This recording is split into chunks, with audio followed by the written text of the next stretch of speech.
आपकी अनुमति से मैं आज की कार्यसूची में क्रम संख्या 2 पर मेरे नाम के समक्ष उल्लिखित कागजात को सभा पटल पर रखता हूं। धन्यवाद।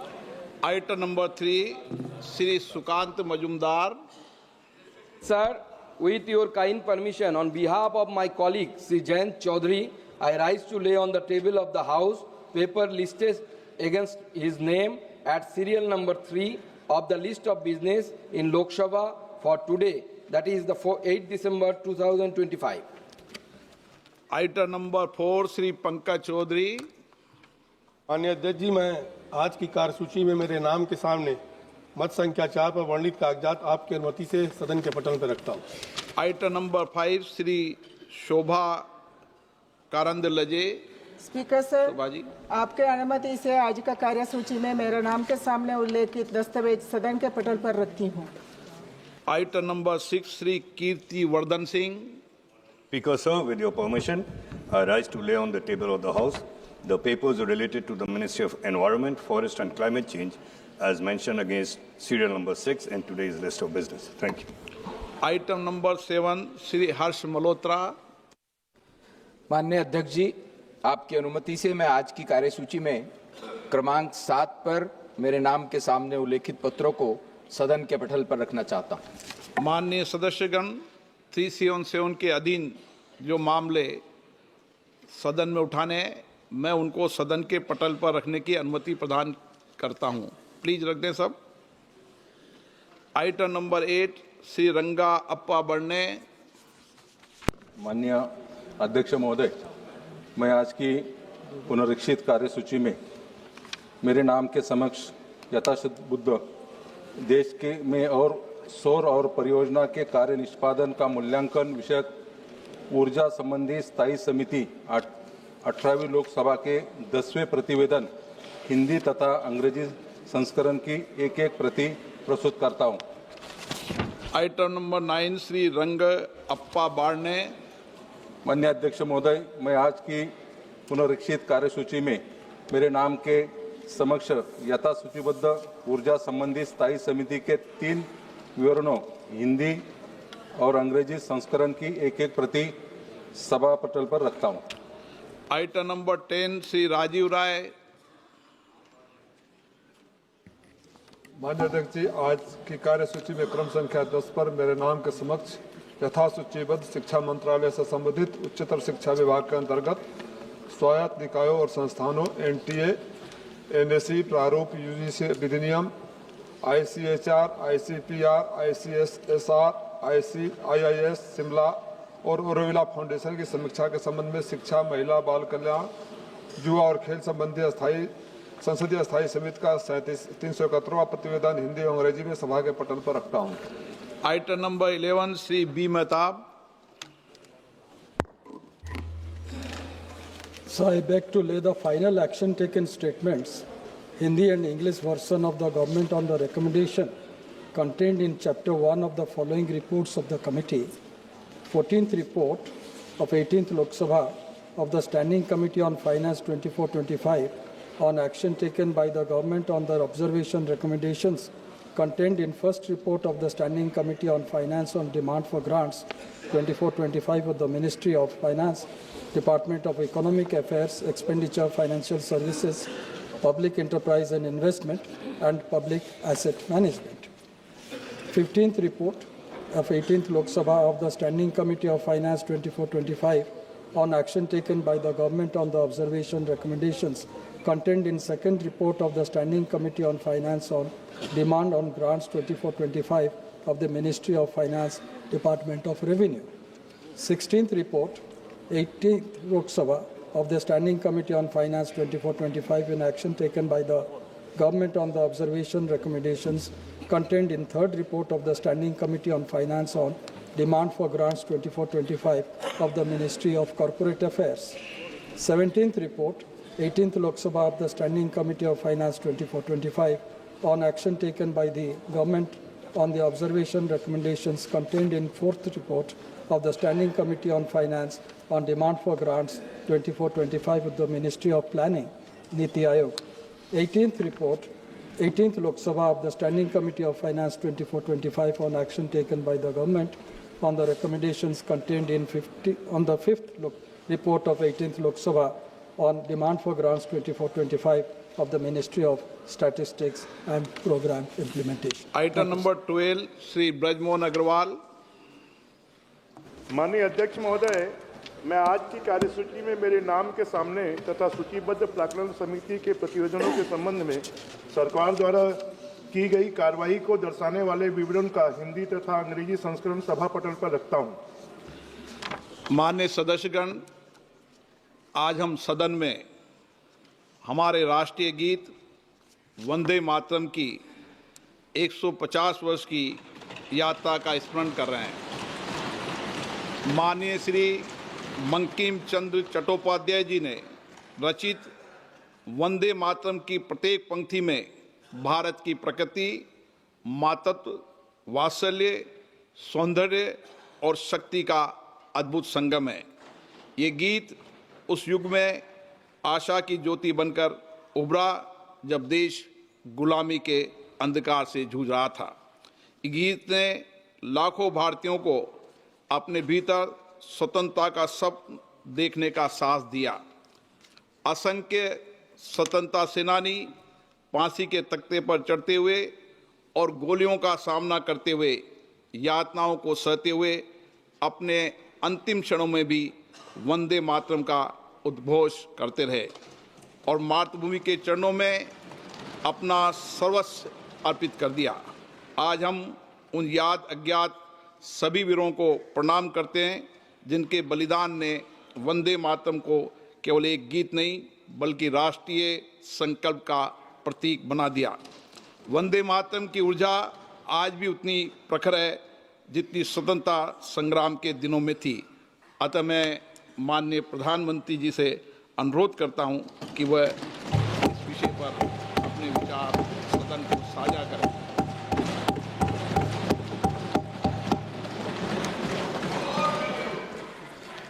आदरणीय अध्यक्ष महोदय, मैं आपका और सदन के सभी माननीय सदस्यों का हृदय से आभार व्यक्त करता हूं कि हमने इस महत्वपूर्ण अवसर पर एक सामूहिक चर्चा का रास्ता चुना है, जिस मंत्र ने, जिस जयघोष ने देश की आजादी के आंदोलन को ऊर्जा दी थी, प्रेरणा दी थी, त्याग और तपस्या का मार्ग दिखाया था, उस वंदे मातरम का पुण्य स्मरण करना इस सदन में हम सबका ये बहुत बड़ा सौभाग्य है। और हमारे लिए गर्व की बात है कि वंदे मातरम के 150 वर्ष निमित्त इस ऐतिहासिक अवसर के हम साक्षी बन रहे हैं।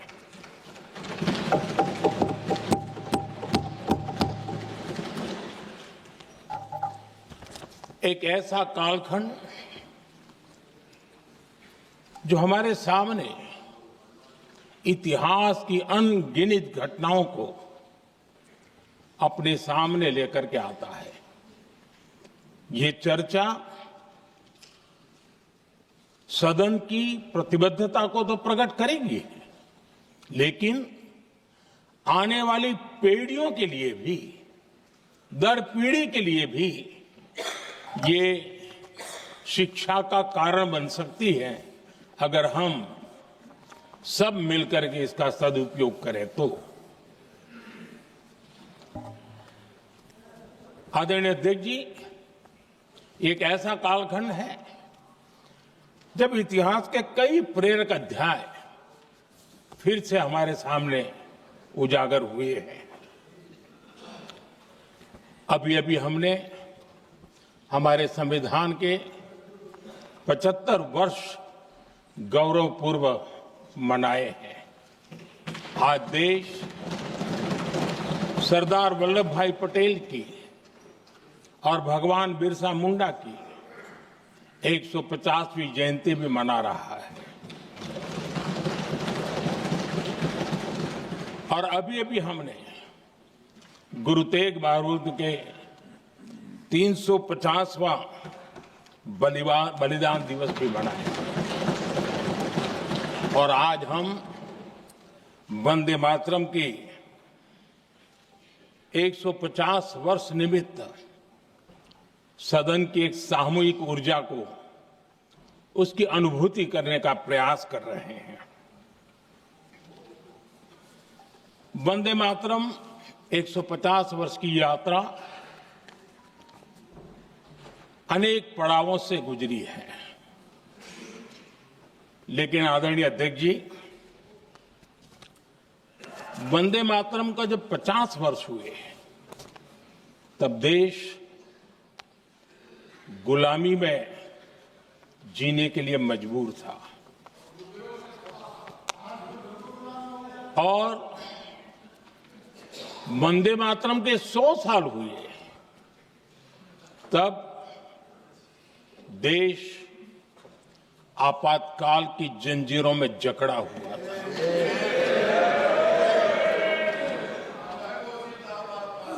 जब वंदे मातरम 100 साल के अत्यंत उत्तम पर्व था, तब भारत के संविधान का गला घोंट दिया गया था। जब वंदे मातरम 100 साल का हुआ, तब देशभक्ति के लिए जीने मरने वाले लोगों को जेल के सलाखों के पीछे बंद कर दिया गया था। जिस वंदे मातरम के गीत ने देश को आजादी की ऊर्जा दी थी, उसके जब 100 साल हुए तो दुर्भाग्य से एक काला कालखंड हमारे इतिहास में उजागर हो गया। हम लोकतंत्र के गिरोह में थे।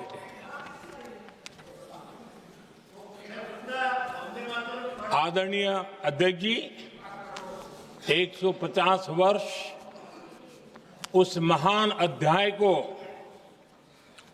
उस गौरव को पुनः स्थापित करने का अवसर है। और मैं मानता हूं सदन ने भी और देश ने भी इस अवसर को जाने नहीं देना चाहिए। यही वंदे मातरम है जिसने 1947 में देश को आजादी दिलाई। स्वतंत्रता संग्राम का भावात्मक नेतृत्व इस वंदे मातरम के जयघोष में था। आदरणीय अध्यक्ष जी, आपके समक्ष आज जब मैं वंदे मातरम 150 निमित्त चर्चा के लिए आरंभ करने खड़ा हुआ हूं, यहां कोई पक्ष प्रतिपक्ष नहीं है, क्योंकि हम सब यहां जो बैठे हैं एक्चुअली हमारे लिए रण स्वीकार करने का अवसर है कि जिस वंदे मातरम के कारण लक्षावधि लोग आजादी का आंदोलन चला रहे थे, और उसी का परिणाम है कि आज हम सब यहां बैठे। और इसलिए हम सभी सांसदों के लिए, हम सभी जनप्रतिनिधियों के लिए वंदे मातरम के रण स्वीकार करने का ये पावन पर्व है।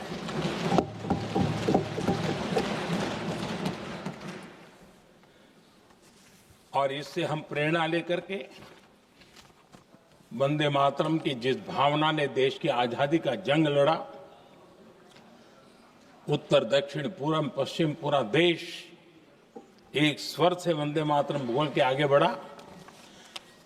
फिर से एक बार अवसर है, आओ हम सब मिल के चले, देश को साथ लेके चले। आजादी के दीवानों ने जो सपने देखे थे, उन सपनों को पूरा करने के लिए वंदे मातरम 150 हम सबकी प्रेरणा बने, हम सबकी ऊर्जा बने, और देश आत्मनिर्भर बने, 2047 में विकसित भारत बना करके हम रहे, इस संकल्प को दोहराने के लिए ये वंदे मातरम हमारे लिए एक बहुत बड़ा अवसर है। आदरणीय अध्यक्ष जी, दादा, तबीयत तो ठीक है ना? नहीं, कभी कभी इस उम्र में हो जाता है। आदरणीय अध्यक्ष जी, वंदे मातरम की इस यात्रा की शुरुआत बंकिम चंद्र जी ने 1875 में की थी और गीत ऐसे समय लिखा गया था जब 1857 के स्वातंत्र संग्राम के बाद अंग्रेज सल्तनत बौखलाई हुई थी, भारत पर भांति भांति के दबाव डाल रही थी, भांति भांति के जुल्म कर रही थी और भारत के लोगों को मजबूर किया जा रहा था अंग्रेजों के द्वारा। और उस समय उनका जो राष्ट्रीय गीत था, गॉड सेव द क्वीन, इसको भारत में घर घर पहुंचाने का एक षड्यंत्र चल रहा था। ऐसे समय बंकिम दा ने चुनौती दी और ईंट का जवाब पत्थर से दिया और उसमें से वंदे मातरम का जन्म हुआ।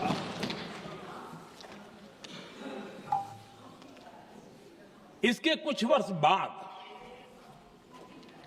1882 में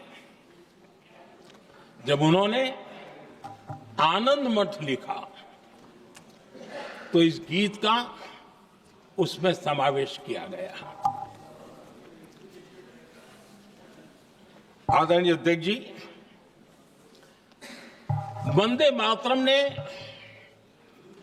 उस विचार को पुनर्जीवित किया था जो हजारों वर्ष से भारत की रग रग में रचा बसा था। उसी भाव को, उसी संस्कारों को, उसी संस्कृति को, उसी परंपरा को उन्होंने बहुत ही उत्तम शब्दों में, उत्तम भाव के साथ वंदे मातरम के रूप में हम सबको बहुत बड़ी सौगात दी थी। वंदे मातरम ये सिर्फ केवल राजनीतिक आजादी की लड़ाई का मंत्र नहीं था। सिर्फ हम अंग्रेज जाए और हम खड़े हो जाए, अपने राह पर चले, इतने मात्र तक वंदे मातरम प्रेरित नहीं करता था, उससे कहीं आगे था। आजादी की लड़ाई इस मातृभूमि को मुक्त कराने का भी जंग था। अपनी मां भारती को उन बेड़ियों से मुक्ति दिलाने का एक पवित्र जंग था। और वंदे मातरम की पृष्ठभूमि हम देखें, उसके संस्कार सरिता देखें, तो हमारे यहां वेद काल से एक बात बार बार हमारे सामने आई है। जब वंदे मातरम कहते हैं तो वही वेद काल की बात हमें याद आती है। वेद काल से कहा गया है, माता भूमि ही पुत्रो अहम पृथिव्याः, अर्थात ये भूमि मेरी माता है और मैं पृथ्वी का पुत्र हूं। आदरणीय अध्यक्ष जी, यही वो विचार है जिसको प्रभु श्री राम ने भी लंका के वैभव को छोड़ते हुए कहा था, जननी जन्मभूमिश्च स्वर्गादपि गरीयसी।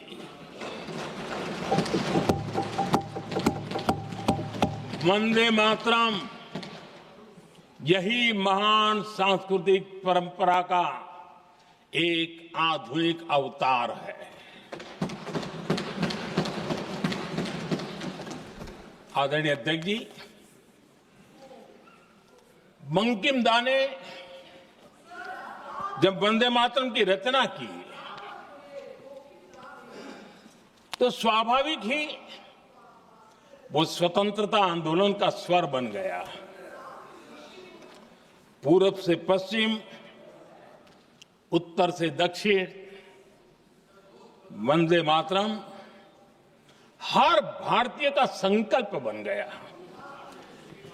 इसलिए वंदे मातरम की स्तुति में लिखा गया था,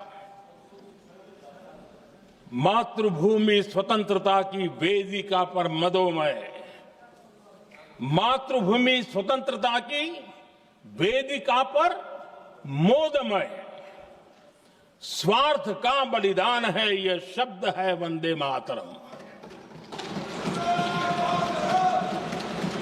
है सजीवन मंत्र भी यह विश्व विजयी मंत्र भी, शक्ति का आह्वान है यह शब्द वंदे मातरम।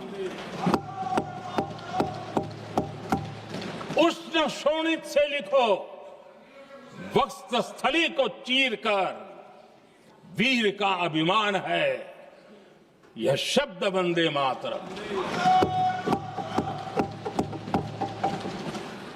आदरणीय अध्यक्ष जी, कुछ दिन पूर्व जब वंदे मातरम 150 का आरंभ हो रहा था तो मैंने उस आयोजन में कहा था,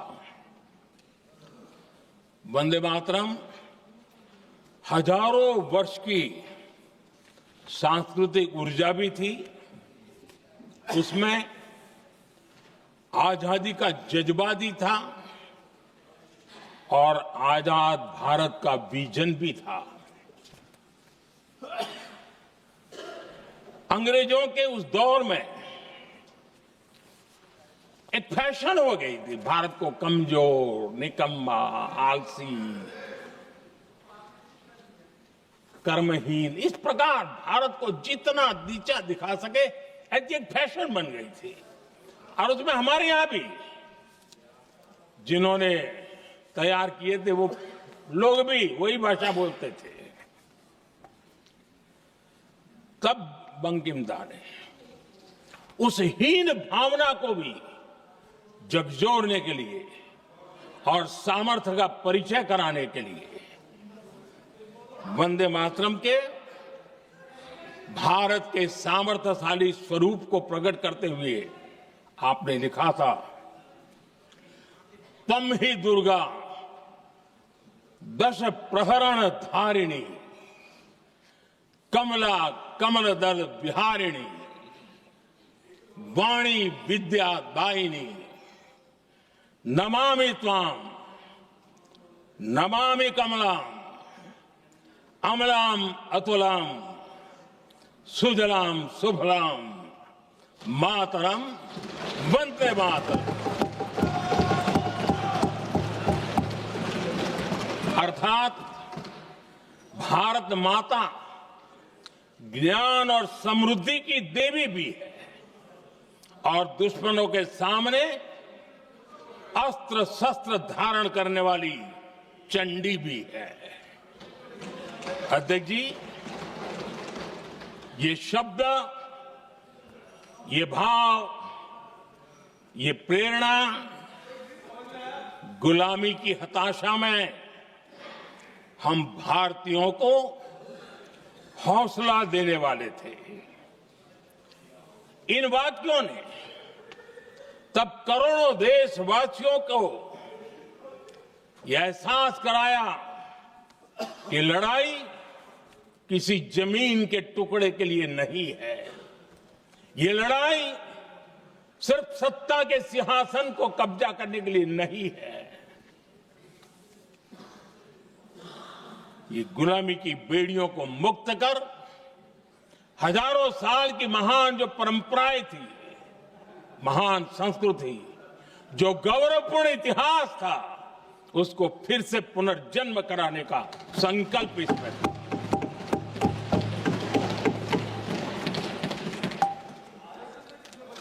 आदरणीय अध्यक्ष जी,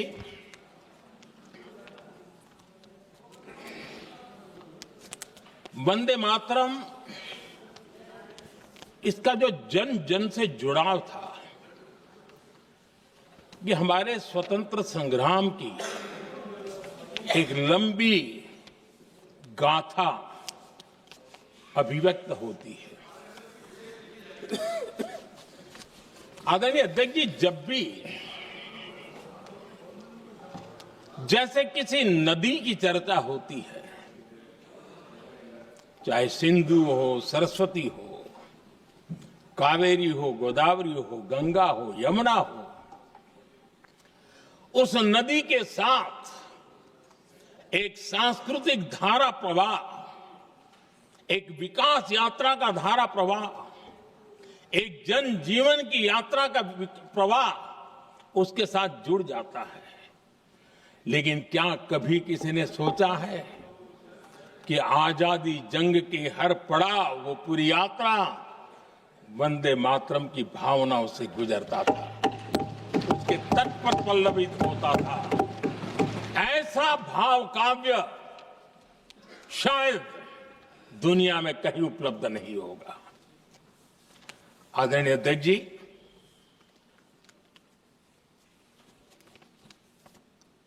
अंग्रेज समझ चुके थे कि 1857 के बाद लंबे समय तक भारत में टिकना उनके लिए मुश्किल लग रहा था। और जिस प्रकार से वो अपने सपने लेकर के आए थे, तब उनको लगा कि जब तक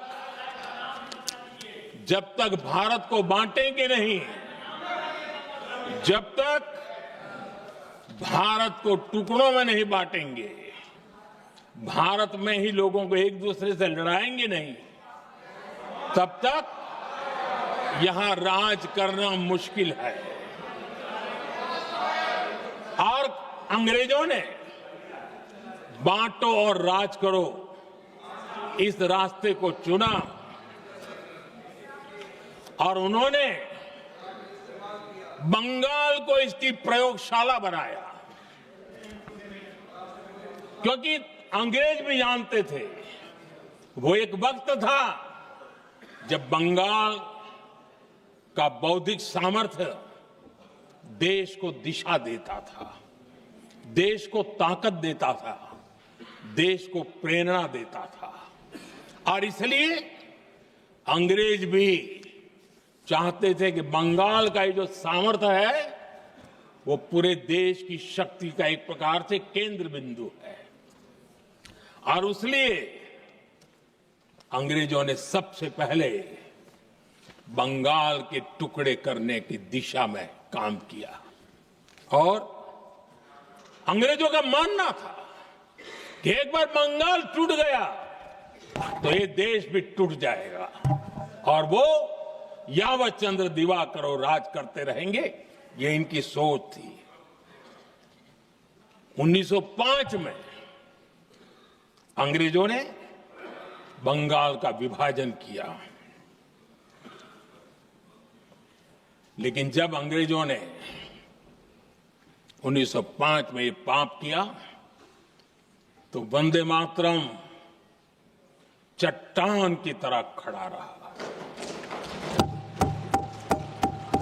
बंगाल की एकता के लिए वंदे मातरम गली गली का नाद बन गया था और वही नारा प्रेरणा देता था।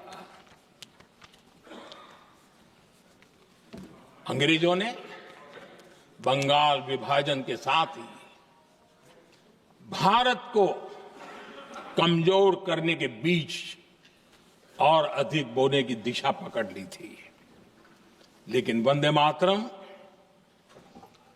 एक स्वर एक सूत्र के रूप में अंग्रेजों के लिए चुनौती बनता गया और देश के लिए चट्टान बनता गया। आदरणीय अध्यक्ष जी, बंगाल का विभाजन तो हुआ, लेकिन एक बहुत बड़ा स्वदेशी आंदोलन खड़ा हुआ और तब वंदे मातरम हर तरफ गूंज रहा था। अंग्रेज समझ गए थे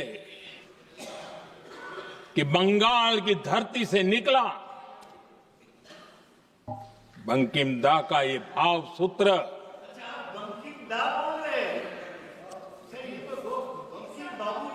बंकिम बाबू बोले। अच्छा, थैंक यू। आपकी भावनाओं के लिए मैं आदर करता हूं। बंकिम बाबू ने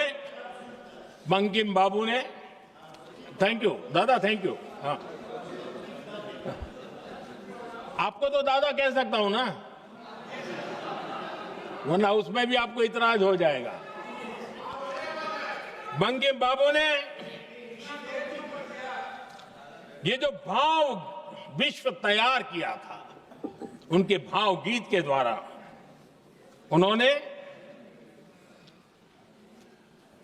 अंग्रेजों को हिला दिया और अंग्रेजों ने देखिए कितनी कमजोरी होगी और इस गीत की ताकत कितनी होगी। अंग्रेजों ने उसको कानूनी रूप से प्रतिबंध लगाने के लिए मजबूर होना पड़ा था। गाने पर सजा, छापने पर सजा, इतना ही नहीं, वंदे मातरम शब्द बोलने पर भी सजा। इतने कठोर कानून लागू कर दिए गए थे। हमारे देश की आजादी के आंदोलन में सैकड़ों महिलाओं ने नेतृत्व किया, लक्षावधि महिलाओं ने योगदान दिया। एक घटना का मैं जिक्र करना चाहता हूं। 22 साल में वंदे मातरम गाने पर सर्वाधिक जुल्म हुए थे। वो 22 साल आज भारत का हिस्सा नहीं रहा है और उस समय 22 साल की हमारी माताएं, बहनें, बच्चे मैदान में उतरी थी वंदे मातरम के स्वाभिमान के लिए। इस प्रतिबंध के विरोध में लड़ाई के मैदान में उतरी थी और तब 22 साल की एक वीरांगना श्रीमती सरोजिनी बोस, जिन्होंने उस जमाने में वहां की भावना को देखिए और उन्होंने कहा था कि वंदे मातरम जो प्रतिबंध लगा है, जब तक ये प्रतिबंध नहीं हटता है, मैं अपनी चूड़ियां जो पहनती हूं निकाल दूंगी। भारत में वो एक जमाना था, चूड़ी निकालना यानी महिला के जीवन की बहुत बड़ी घटना हुआ करती, लेकिन उनके लिए वंदे मातरम की वो भावना थी। उन्होंने अपनी सोने की चूड़ियां, जब तक वंदे मातरम प्रतिबंध नहीं हटेगा मैं दोबारा नहीं धारण करूंगी, ऐसा बड़ा व्रत ले लिया था। हमारे देश के बालक भी पीछे नहीं रहे थे। उनको कोड़े की सजा होती थी, छोटी छोटी उम्र में उनको जेल में बंद कर दिया जाता। और उन दिनों खास करके बंगाल की गलियों में लगातार वंदे मातरम के लिए प्रभात फेरियां निकलती थी। अंग्रेजों के नाको दम कर दिया था। और उस समय गीत गूंजता था बंगाल में,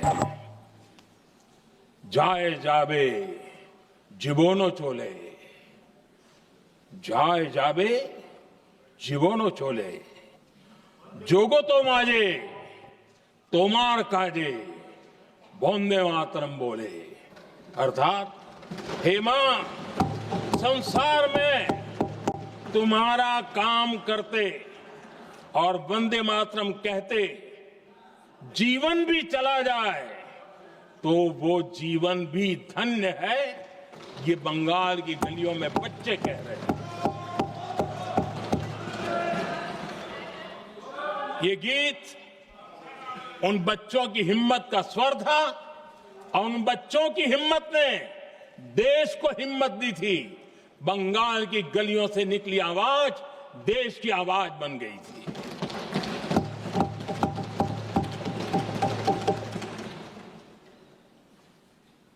उन्नीस 1905 में फरीदपुर के गांव में बहुत छोटी छोटी उम्र के बच्चे जब वंदे मातरम के नारे लगा रहे थे, अंग्रेजों ने बेरहमी से उन पर कोड़े मारे थे। यानी एक प्रकार से जीवन और मृत्यु के बीच लड़ाई लड़ने के लिए मजबूर कर दिया था। इतना अत्याचार हुआ था। 1906 में नागपुर में नील सिटी हाई स्कूल के उन बच्चों पर भी अंग्रेजों ने ऐसे ही जुल्म किए थे। गुनाह यही था कि वो एक स्वर से वंदे मातरम बोल करके खड़े हो गए थे। उन्हें वंदे मातरम के लिए मंत्र का महात्म्य अपनी ताकत से सिद्ध करने का प्रयास किया था। हमारे जांबाज सपूत बिना किसी डर के फांसी के तख्त पर चढ़ते थे और आखिरी सांस तक वंदे मातरम, वंदे मातरम, वंदे मातरम, यही उनका भाव घोष रहता था। खुदीराम बोस, मदनलाल ढींगरा, राम प्रसाद बिस्मल, अशफाक उल्ला खान, रोशन सिंह, राजेंद्र नाथ लाहिड़ी, रामकृष्ण विश्वास, अनगिनत जिन्होंने वंदे मातरम कहते कहते फांसी के फंदे को अपने गले पर लगाया था। लेकिन देखिए, ये अलग अलग जेलों में होता था, अलग अलग इलाकों में होता था। प्रक्रिया करने वाले चेहरे अलग थे, लोग अलग थे। जिन पर जुल्म हो रहा था उनकी भाषा भी अलग थी। लेकिन एक भारत श्रेष्ठ भारत, इन सब का मंत्र एक ही था, वंदे मातरम।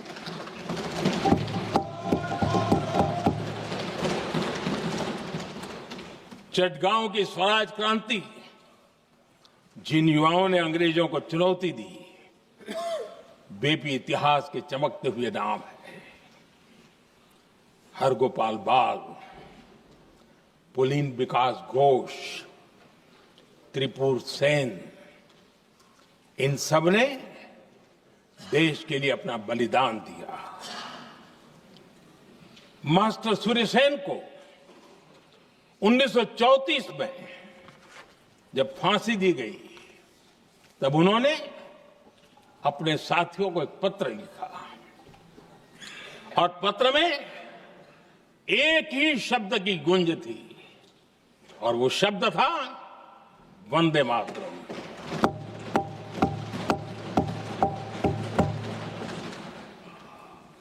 आदरणीय अध्यक्ष जी, हम देशवासियों को गर्व होना चाहिए।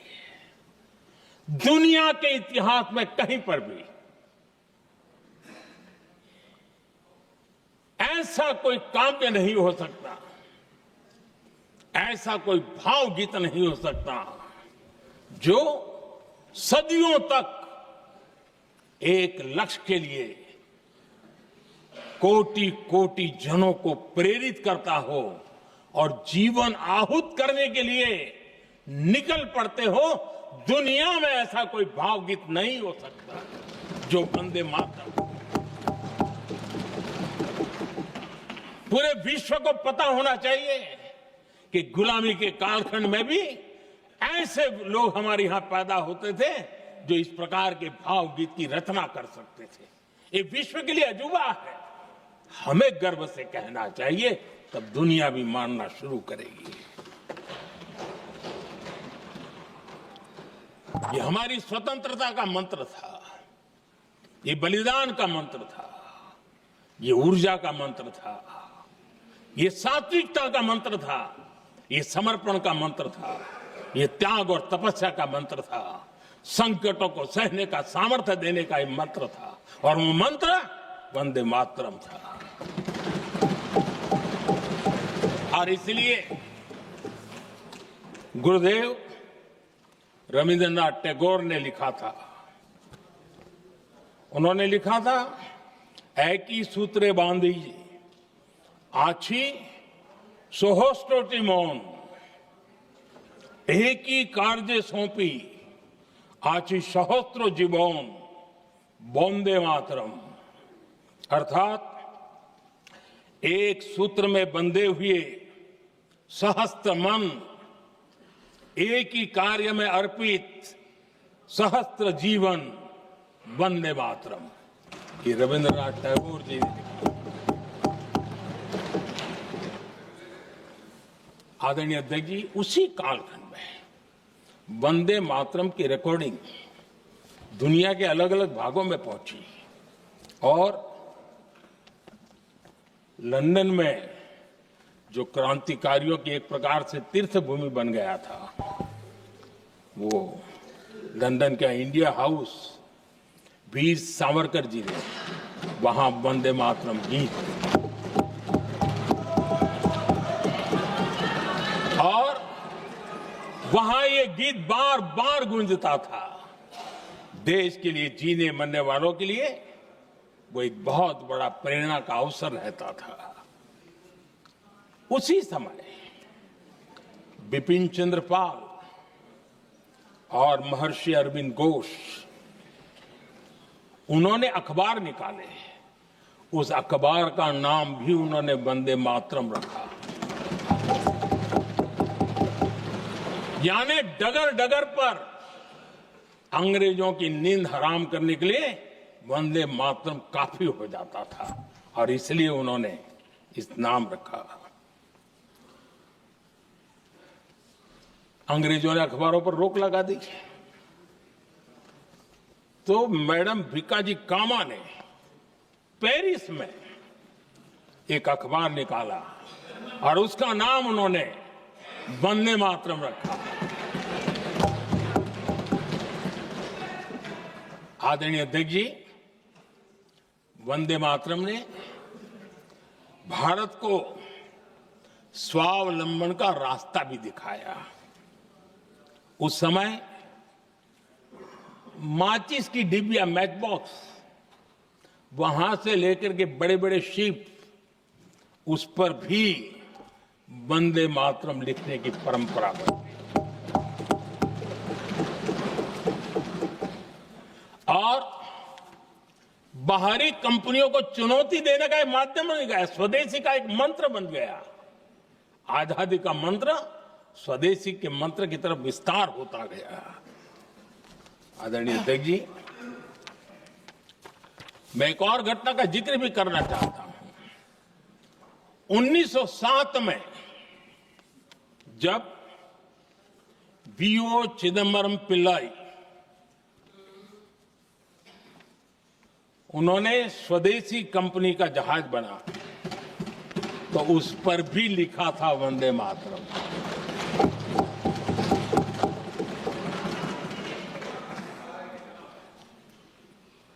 राष्ट्र कवि सुब्रमण्य भारती ने वंदे मातरम को तमिल में अनुवाद किया, स्तुति गीत लिखे। उनके कई तमिल देशभक्ति गीतों में वंदे मातरम की श्रद्धा साफ साफ नजर आती है। शायद सभी लोगों को, हो सकता है तमिलनाडु के लोगों को पता हो, लेकिन सभी लोगों को ये बात का पता न हो कि भारत का ध्वज गीत वी सुब्रमण्यम भारती ने ही लिखा था। उस ध्वज गीत का वर्णन, जिस पर वंदे मातरम लिखा हुआ था, तमिल में इस ध्वज गीत का शीर्षक था ताइन माणी कोड़ी पारिर। ताळंदु पणिंदु पुल्हिंद्रु वारी, अर्थात देश प्रेमियों, दर्शन कर लो, सविनय अभिनंदन कर लो, मेरी मां की दिव्य ध्वजा का वंदन कर लो।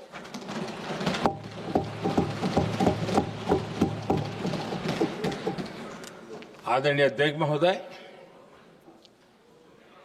मैं आज इस सदन में वंदे मातरम पर महात्मा गांधी की भावनाएं क्या थी वो भी रखना चाहता हूं। दक्षिण अफ्रीका से प्रकाशित एक साप्ताहिक पत्रिका निकलती थी, इंडियन ओपिनियन, और इस इंडियन ओपिनियन में महात्मा गांधी ने 2 दिसंबर 1905 जो लिखा था उसको मैं कोट कर रहा हूं। उन्होंने लिखा था, महात्मा गांधी ने लिखा था, गीत वंदे मातरम जिसे बंकिम चंद्र ने रचा है, पूरे बंगाल में अत्यंत लोकप्रिय हो गया है। स्वदेशी आंदोलन के दौरान बंगाल में विशाल सभाएं हुई, जहां लाखों लोग इकट्ठा हुए और बंकिम का यह गीत गाया। गांधी जी आगे लिखते हैं, ये बहुत महत्वपूर्ण है। वो लिखते हैं, ये 1905 की बात है, उन्होंने लिखा, यह गीत इतना लोकप्रिय हो गया है जैसे ये हमारा नेशनल एंथम बन गया है।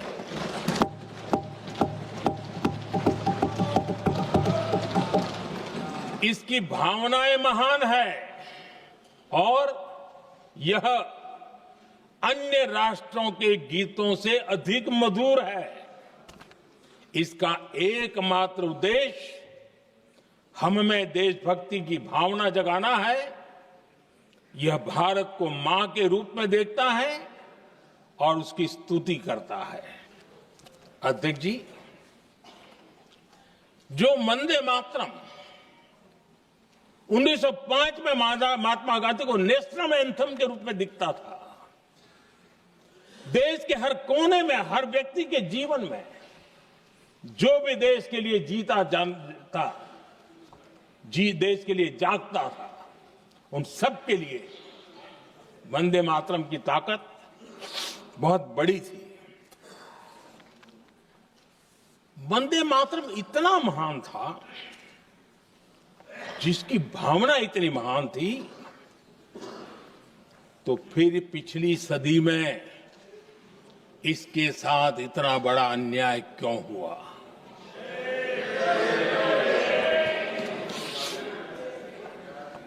वंदे मातरम के साथ विश्वासघात क्यों हुआ?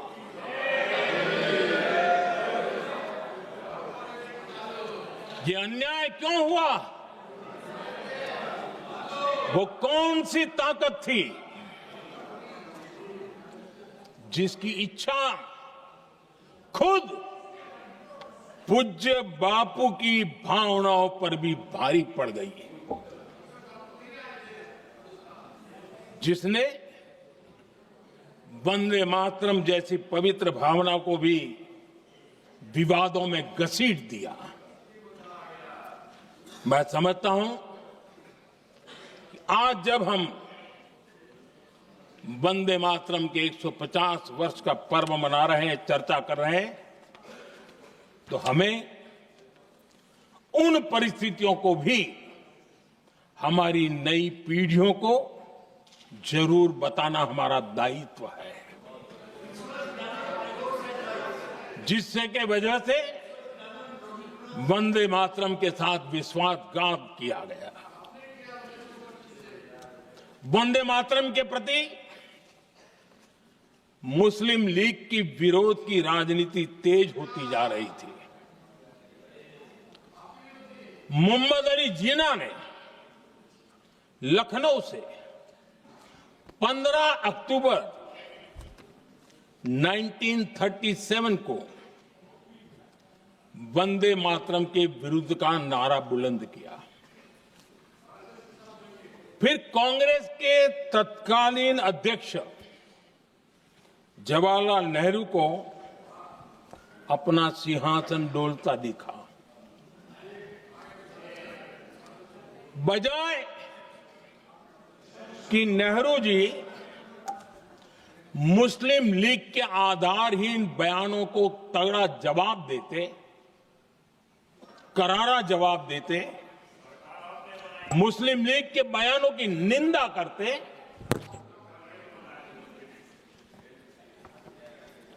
और वंदे मातरम के प्रति खुद की भी और कांग्रेस पार्टी की भी निष्ठा को प्रकट करते हैं। लेकिन उल्टा हुआ। वो ऐसा क्यों कर रहे, वो तो पूछा ही नहीं, न जाना। लेकिन उन्होंने वंदे मातरम की ही पड़ताल शुरू कर दी। जिन्ना के विरोध के 5 दिन बाद ही 20 अक्टूबर को नेहरू जी ने नेताजी सुभाष बाबू को चिट्ठी लिखी। उस चिट्ठी में जिन्ना की भावना से नेहरू जी अपनी सहमति जताते हुए कि वंदे मातरम की, ये जो उन्होंने सुभाष बाबू को लिखा है, वंदे मातरम की आनंद मठ वाली पृष्ठभूमि मुसलमानों को इरिटेट कर सकती है। मैं नेहरू जी का कोट पढ़ता हूं। नेहरू जी कहते हैं, मैंने वंदे मातरम गीत का बैकग्राउंड पढ़ा है। नेहरू जी फिर लिखते हैं, मुझे लगता है कि ये जो बैकग्राउंड है इससे मुस्लिम भड़केंगे। साथियों, इसके बाद कांग्रेस की तरफ से बयान आया कि 26 अक्टूबर से कांग्रेस कार्य समिति की एक बैठक कोलकाता में होगी, जिसमें वंदे मातरम के उपयोग की समीक्षा की जाएगी। बंकिम बाबू का बंगाल, बंकिम बाबू का कोलकाता, और उसको चुना गया और वहां पर समीक्षा करना तय किया। पूरा देश हतप्रभ था, पूरा देश हैरान था।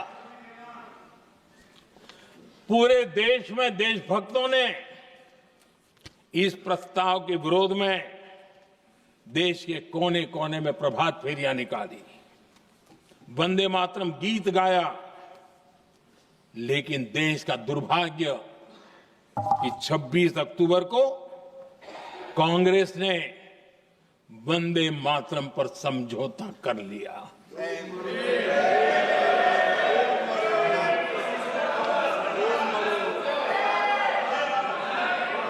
वंदे मातरम के टुकड़े करने के फैसले में, वंदे मातरम के टुकड़े कर दिए। उस फैसले के पीछे नकाब ये पहना गया, चोला ये पहना गया कि ये तो सामाजिक सद्भाव का काम है। लेकिन इतिहास इस बात का गवाह है कि कांग्रेस ने मुस्लिम लीग के सामने घुटने टेक दिए और मुस्लिम लीग के दबाव में किया।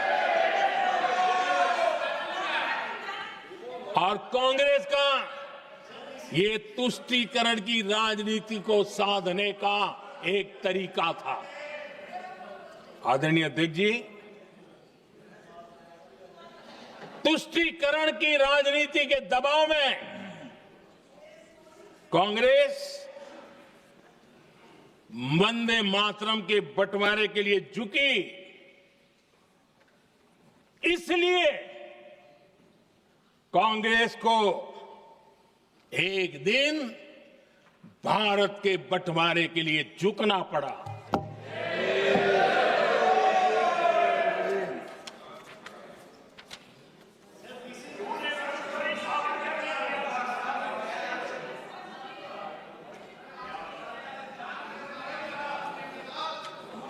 मुझे लगता है कांग्रेस ने आउटसोर्स कर दिया है।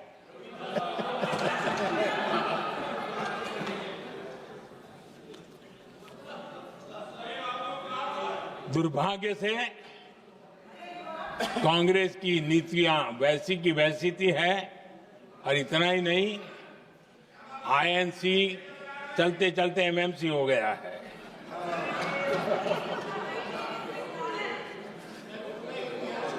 आज भी कांग्रेस और उसके साथी और जिन जिन के नाम साथ कांग्रेस जुड़ा हुआ है, सब वंदे मातरम पर विवाद खड़ा करने की कोशिश करते हैं। आदरणीय अध्यक्ष महोदय, किसी भी राष्ट्र का चरित्र, उसकी जीवटता, उसके अच्छे कालखंड से ज्यादा जब चुनौतियों का कालखंड होता है, जब संकटों का कालखंड होता है, तब प्रकट होती है, उजागर होती है और सत्य अर्थ में कसौटी से कसी जाती है। जब कसौटी का काल आता है, तब ही ये सिद्ध होता है कि हम कितने दृढ़ हैं, कितने सशक्त हैं, कितने सामर्थ्यवान हैं। 1947 में देश आजाद होने के बाद देश की चुनौतियां बदली, देश की प्राथमिकताएं बदली, लेकिन देश का चरित्र, देश की जीवटता वही रही, वही प्रेरणा मिलती रही। भारत पर जब जब संकट आए, देश हर बार वंदे मातरम की भावना के साथ आगे बढ़ा।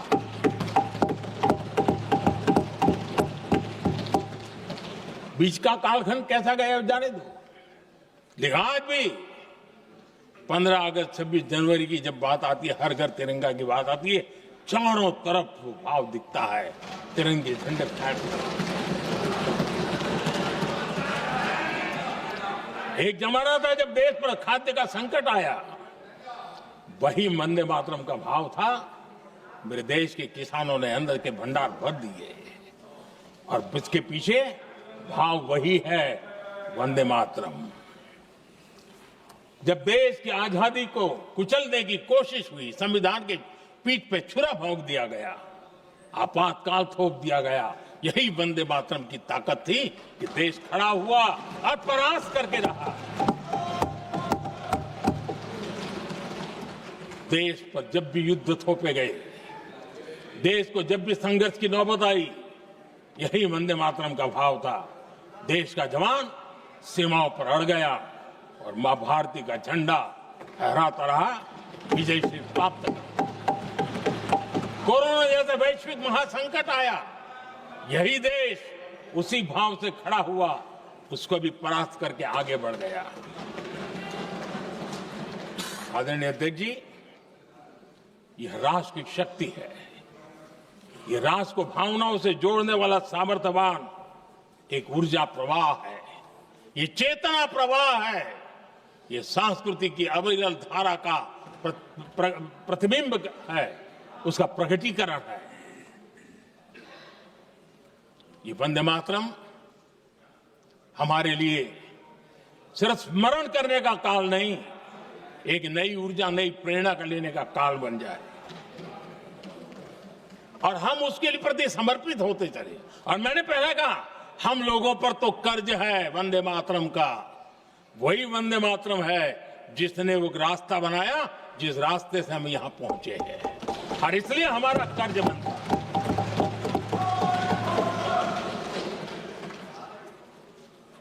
भारत हर चुनौतियों को पार करने में सामर्थ्य है। वंदे मातरम के भाव की वो ताकत है। वंदे मातरम ये सिर्फ गीत या भावगीत नहीं, ये हमारे लिए प्रेरणा है। राष्ट्र के प्रति कर्तव्यों के लिए हमें झकझोरने वाला काम है और इसलिए हमें निरंतर इसको करते रहना होगा। हम आत्मनिर्भर भारत का सपना लेकर के चल रहे हैं, इसको पूरा कर रहा है। वंदे मातरम हमारी प्रेरणा है। हम स्वदेशी आंदोलन को ताकत देना चाहते हैं। समय बदला होगा, रूप बदले होंगे, लेकिन पूज्य गांधी ने जो भाव व्यक्त किया था, उस भाव की ताकत आज भी मौजूद है और वंदे मातरम हमें जोड़ता है। देश के महापुरुषों का सपना था स्वतंत्र भारत का। देश की आज की पीढ़ी का सपना है समृद्ध भारत का। आजाद भारत का सपने को सिंचा था वंदे भारत की भावना है। वंदे मातरम की भावना ने समृद्ध भारत के सपने को सींचेगा वंदे मातरम की भावना। उसी भावना को लेकर के हमें आगे चलना है और हमें आत्मनिर्भर भारत बनाना। 2047 में देश विकसित भारत बन के रहे। अगर आजादी के 50 साल पहले कोई आजाद भारत का सपना देख सकता था, तो 25 साल पहले हम भी तो समृद्ध भारत का सपना देख सकते हैं, विकसित भारत का सपना देख सकते हैं और इस सपने के लिए अपने आप को खपा भी सकते हैं। इसी मंत्र, इसी संकल्प के साथ वंदे मातरम हमें प्रेरणा देता रहे। वंदे मातरम का हम रण स्वीकार करें, वंदे मातरम की भावना को लेकर के चले, देशवासियों को साथ लेकर के चले, हम सब मिलकर के चले, इस सपने को पूरा करें। इसी एक भाव के साथ ये चर्चा का आज आरंभ हो रहा है। मुझे पूरा विश्वास है कि दोनों सदनों में देश के अंदर वो भाव भरने वाला कारण बनेगा, देश को प्रेरित करने वाला कारण बनेगा, देश की नई पीढ़ी को ऊर्जा देने का कारण बनेगा। इन्हीं शब्दों के साथ आपने मुझे अवसर दिया, मैं आपका बहुत बहुत आभार व्यक्त करता हूं। बहुत बहुत धन्यवाद। वंदे मातरम, वंदे मातरम, वंदे मातरम।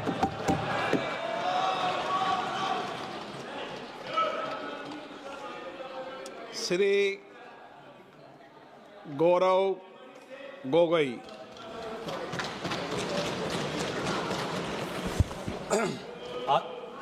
आदरणीय अध्यक्ष महोदय, मैं वंदे मातरम के 150वीं जयंती पर इस महत्वपूर्ण चर्चा में भाग लेने के लिए खड़ा हूं और अपने वक्तव्य के शुरुआत में